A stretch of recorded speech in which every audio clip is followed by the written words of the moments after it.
எந்த பூ எந்த கடவுளுக்கு உகந்தது என்பதை பற்றி. விநாயகர். சிவப்பு நிற மலர்கள், குறிப்பாக செம்பருத்தி பூ பிள்ளையாருக்கு விருப்பமான மலராகும். செம்பருத்தி நிறைய வண்ணங்களில் காணப்படுகிறது.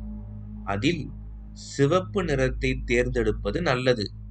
மேலும் தாமரை, சாம்பா, ரோஜா, மல்லிகை, மஞ்சள் மற்றும் ஆரஞ்சு நிற சாமந்தி போன்றவற்றையும் சமர்ப்பிக்கலாம்.